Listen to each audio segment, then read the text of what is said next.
గతంలో ఎన్నికలకు ముందు మా అసోసియేషన్ ఎన్నికలకు ముందు మాకు మేమే మీకు మీరే అనే సిచ్యువేషన్ ఇప్పుడు మాకు నేనే మా కొత్త అధ్యక్షుడు రాజేంద్ర ప్రసాద్ ఎన్టీవీ స్టూడియోలో ఉన్నారు. రాజేంద్ర ప్రసాద్ గారు అందరితో కలుపుకుని పోతాను మీరు అంటున్నారు, అందరూ కూడా ఇప్పుడు ఆల్ ఈజ్ వెల్ అంతా మేము సహకరిస్తా ఉంటున్నారు. అట్లాగే మురళీమోహన్ కూడా అంటే మొదటి నుంచి ఆయన కంప్లీట్ కాంట్రాస్ట్ ఆపోజిట్ లో మీకు ఉన్నారు, అయితే ఆయన ఖచ్చితంగా సహకరిస్తున్నా ఉంటున్నారు. ఆయన ఏమన్నారు ఒకసారి చూద్దాం. మురళీమోహన్ గారు ఏమన్నా ఒకసారి చూద్దాం. ఒక మా సినిమా ఇండస్ట్రీకి సంబంధం కాకుండా అందరూ కూడా సినిమా చూసే సినిమా ప్రేక్షకులందరూ కూడా చూసి ఇది ఎవరు గెలుస్తారు, ఎవరు జరుగుతుంది, ఎప్పుడు రిజల్ట్ అవుతుంది, ఎప్పుడు ఎలక్షన్ జరుగుతుంది అని చెప్పి చాలా ఉత్కంఠతో ఎదురు చూశారు.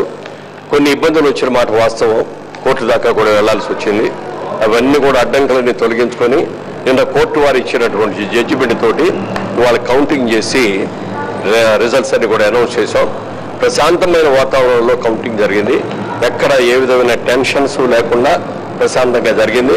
నేను మొదటి నుంచి కూడా అందరికీ చెప్తున్నది ఒకటే, పోటీ అనేది ఎన్నికల వరకే.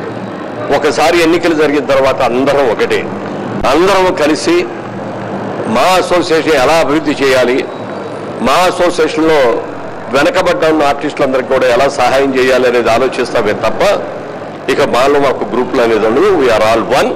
అందరం కలిసి మా అభివృద్ధి కోసం ఖచ్చితంగా మేము కృషి చేస్తాం. విజయాన్ని సాధించిన రాజేంద్ర ప్రసాద్ గారికి, అలాగే కొంతమంది అటుకు వచ్చారు, కొంతమంది ఇటు వచ్చారు, ఎవరెవరైనా గెలిచిన వాళ్ళందరికీ కూడా మనస్ఫూర్తిగా నా అభినందనలు.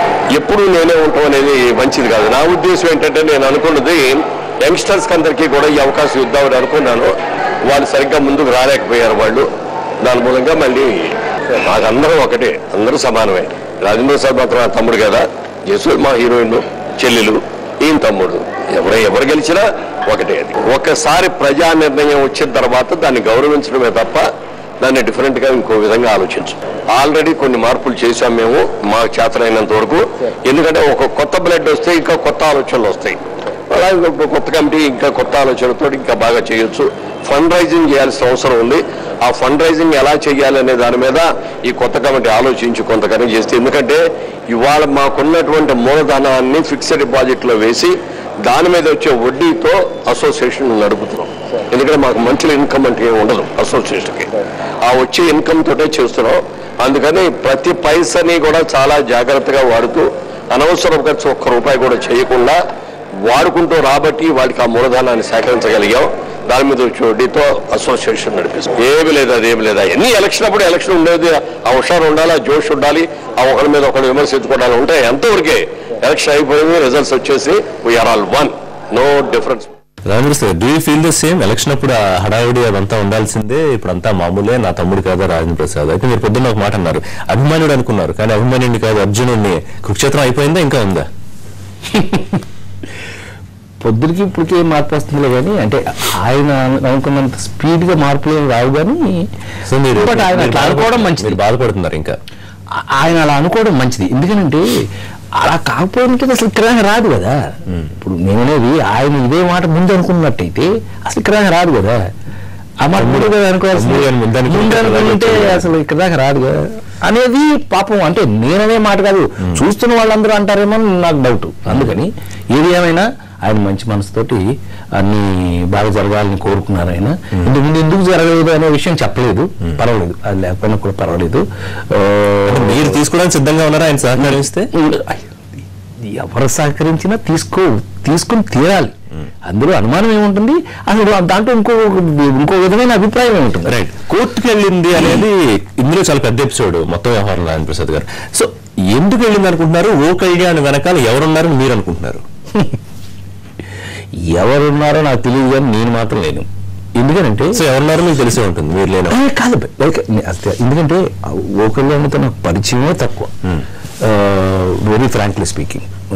ఆ కుర్రాడు మాతో అందరితో కలిసిమెలిసి బాగా ఉంటాడు, తమ్ముళ్ళలాగా ఉంటాడు. అది బట్ ఈ వ్యవహారం కోర్టుది మాత్రం నాకు పర్సనల్ నాకు తెలిసి మాత్రం ఎందుకు కళ్యాణ్ దీన్ని ఏం సాధిస్తాం ఇందులోంచి మనం? ఎందుకనంటే ఏదైనా ఒక అభియోగం చేసే ముందు దీనికి సరైనటువంటి ఆధారాలు మనం చూపిస్తూ మనం ముందుకెళ్ళటం కరెక్ట్ అని అడిగిన వాళ్ళలో నేను ఒకడిని.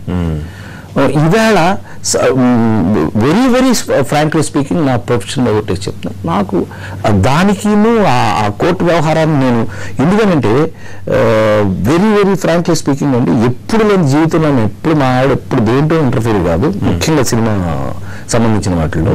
ఫస్ట్ టైం మా ఆవిడ అడిగింది, అసలు ఎందుకు ఎలక్షన్ అయిన తర్వాత ఎందుకు వెంటనే లెక్క చెప్పరు, మీ గోళ మీకెందుకు కానీ మాకు మాత్రం టెన్షన్ ఇక్కడ చచ్చిపోతాం అనవసరంగా, ఎందుకు పెట్టారు ఇలా అని నన్ను 3-4 సార్లు మా ఆవిడ తిట్టింది. అంటే ఈ విషయం మీకు చెప్పడం బాగా చెప్పట్లేదు, నేను చెప్పలేదు ఇప్పుడేం కదా, ఏమి చెప్పలేదు. కాకపోతే అనవసరమైన ఆ టెన్షన్ అయితే క్రియేట్ అయింది.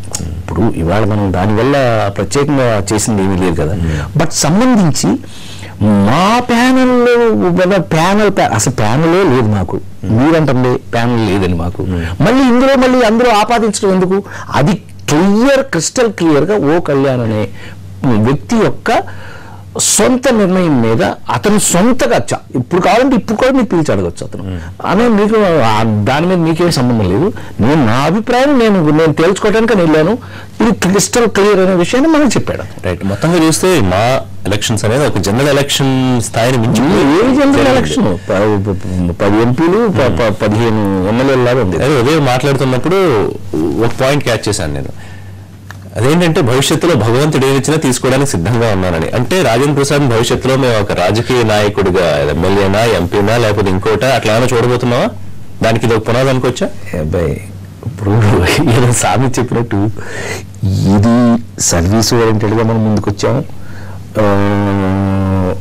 ఎప్పుడు కూడా ఒక వ్యక్తి ఒక పొజిషన్కి వచ్చిన తర్వాత 10 మందికి ఉపయోగపడే పరిస్థితికి వచ్చిన తర్వాత కొన్ని సిచ్యుయేషన్స్ భగవంతుడు క్రియేట్ చేస్తాడు. అంటే నా పర్సనల్ నమ్మకం అదండి, ఎవరికి నమ్మకం లేకపోయినా నాకు నమ్మకం ఏంటంటే, ఇప్పుడు ఒక కామెడీ హీరో అంటే ఒక ఎర్రమందారం ఎందుకు వస్తుంది, ఒక సీరియస్ హీరో నాయకను అంటే కాదు ఏప్రిల్ విడుదల ఎందుకు వస్తాయి, ఇవన్నీ విపరీతంగా నవ్విస్తాడు అంటే ఆనాలు ఎందుకు వస్తుంది, ఇవన్నీ అవకాశాలు జీవితంలో.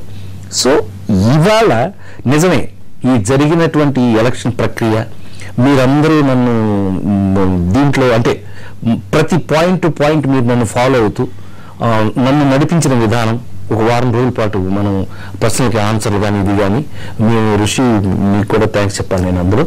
ఎందుకంటే మమ్మల్ని 100% మీరు మమ్మల్ని స్పేర్ చేయాల, ప్రతి పాయింట్ ఇప్పుడు ఎలా అయితే అడిగావో అన్ని పాయింట్లు అడిగి మమ్మల్ని రైట్ వేలో ముందుకు నడిపిస్తే ఇది అందరూ చూసి ఏంటంటే నేను బాగా రాటుకు వెళ్ళిపోయాను, నేను ఇప్పుడు జనరల్ ఎలక్షన్ బాగా పడిపోతానని అనే స్టేజ్కి అభిమానంతోనే పూర్తి నా మీద అభిమానంతో నాకు తెలిసిన వాళ్ళు నన్ను ప్రేమించే వాళ్ళు త్వరలో ఏ పార్టీలో చూడబోతున్నారు చెప్పండి. ఇదే మరి పుల్లింగ్ లెగ్ అంటారు దీన్ని ఇంగ్లీష్లో, అంటే కాలుచి లాగేటువంటి మా పార్టీలు ఏమండి ఎందుకు చెప్తున్నానంటే జనరల్ ఎలక్షన్ వెళ్ళినప్పుడు సంగతి కదా మనం ఆలోచించుకోవాల్సిన విషయం. రైట్. సో అధ్యక్షుడు రాజేంద్ర ప్రసాద్, ఎగ్జిక్యూటివ్ ప్రెసిడెంట్ తనికెళ్ల భరణి, లేకపోతే ప్రధాన కార్యదర్శి శివాజీ రాజా, నరేష్, హేమ, ఇట్లా సో మొత్తం అంతా ఒక కమెడియన్ ఫ్యామిలీ. సో ఇవాళ నుంచి మా ఎట్లా ఉండబోతోంది, ఒక comedy cinema serious cinema? Comedy cinema మీరు తెలుగు తీసేయడానికి లేదండి, అయ్యో హైలీ ఎందుకంటే హాలీవుడ్ లో హైలీ పెయిడ్ హీరో ఎవరు అని అంటే కనుక కామెడీ హీరో హైలీ పెయిడ్. మనకి ఇక్కడ అని అంటారు కానీ but it is highly respected thing is comedy. ఎందుకంటే ఎందుకు ఉండకూడదు అలాగే, అదే ఇప్పుడు చేయబోతున్నాం. మొత్తం నవ్వుల మయం, ఒక మంచి జరుగుతూ హాయిగా కలుసుకున్న ఆ నలుగురు ఎప్పుడూ నవ్వులతో ఉండాలని ఆ మూవీ ఆర్టిస్ట్ అసోసియేషన్ నవ్వులతో నిండాలని మనస్ఫూర్తిగా కోరుకుంటున్నాను. ఇదే విషయాన్ని నవ్వుతూ చెప్పండి, రాజేంద్ర ప్రసాద్ ఎవరు బెదిరించారు?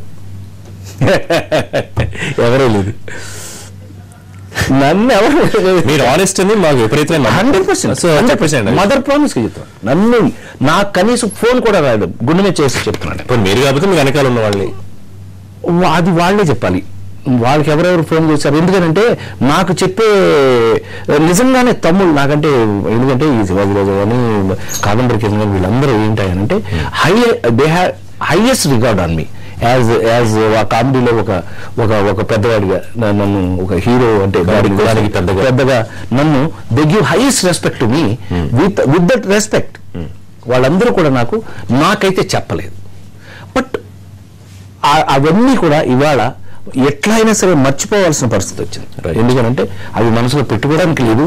ఇవాళ ఫైనల్గా నటరాజు ఒక అద్భుతమైన రిజల్ట్ చూపించి ప్రతి వాళ్ళకి ఎవరన్నా వేరే రకంగా ఆలోచించినా కూడా తప్పు, నువ్వెప్పుడు జీవితంలో పాజిటివ్ని మంచి చేస్తున్నానని మంచిగాను, మంచిని మంచిగానే తీసుకోవాలని ఇవాళ మన భగవంతుడు చెప్పారని నేను మనస్ఫూర్తిగా అనుకుంటున్నాను ఋషి. Right, with all your help today movie artist association అనేది ఒక కొత్త రంగుని, కొత్త కళని సంతరించుకుందని నేను మనస్ఫూర్తిగా. నేను థ్యాంక్ యూ రాజేంద్ర ప్రసాద్ గారు. మరొకసారి మీకు ఎన్టీవీ తరపున శుభాభినందనలు తెలియజేస్తూ మీరు అనుకుంటున్న మంచి సర్వీస్ ఏదైతే చేయాలనుకుంటున్నారో అది పూర్తిగా విజయవంతం అవ్వాలని మేము ఆకాంక్షిస్తున్నాం. Thank you. ఇది నవ్వుల రాజు, మా అధ్యక్షుడు, కొత్త ప్రెసిడెంట్ రాజేంద్ర ప్రసాద్ గారితో special live show. Keep watching NTV for more updates.